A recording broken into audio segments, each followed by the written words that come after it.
Well, that is the question of the hour. That's what's brought us here to New Orleans. The future of New Thought. What does the future of New Thought look like?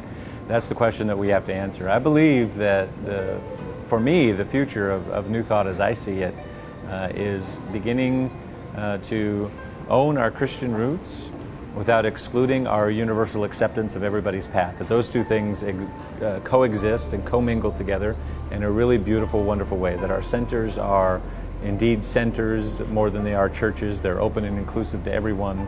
And that begins to really embody the Jesus message, the Christ message that reached across the aisle and brought everybody to the table.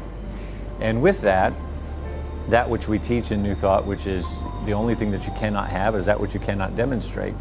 And so as we begin to demonstrate oneness, as we begin to demonstrate inclusivity, as we begin to demonstrate that there's only one power and one presence and one life in this world, that power and that presence is moving through you and is moving through me, as we begin to demonstrate that, it must, as we begin to embody that, it must have a demonstration. It must have an outpicturing in the world.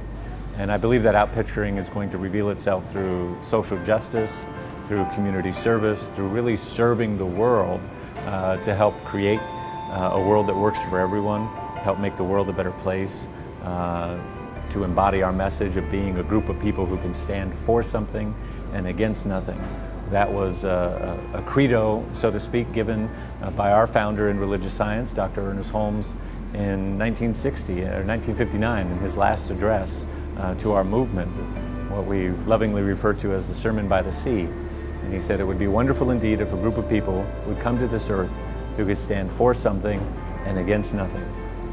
We're only just today beginning to figure out what that means.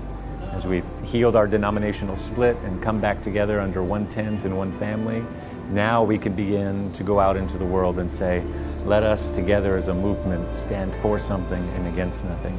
And with that, I think we'll participate in the healing of world conditions through our service and through our action and through our teaching and our consciousness. Today is the most auspicious day. You see, when I was a kid, there was one organization, International Association of Religious Science Churches, one. And then I remember in high school, there was a vote in our church in Redondo Beach, and they decided to stay with IARSC instead of going with the new United group.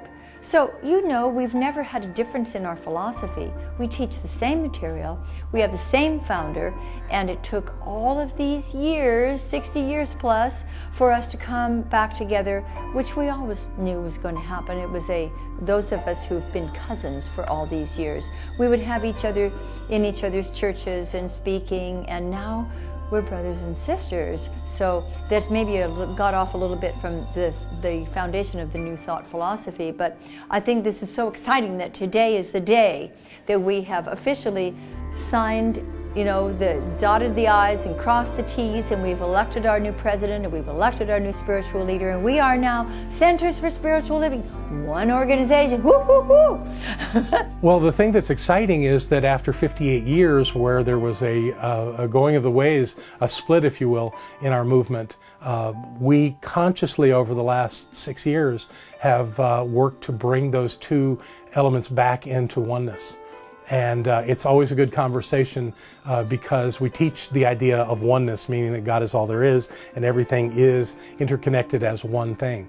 Yet we were functioning as two organizations. So the common phrase is that now we can teach the oneness and we can practice the oneness we teach. And so by coming back together, we have healed the breach over these many years and reconnected both organizations filled with amazing and wonderful people, both teaching exactly the same philosophy and theology. And now we're doing it as one organization again. So it's a very, very joyous time in our movement.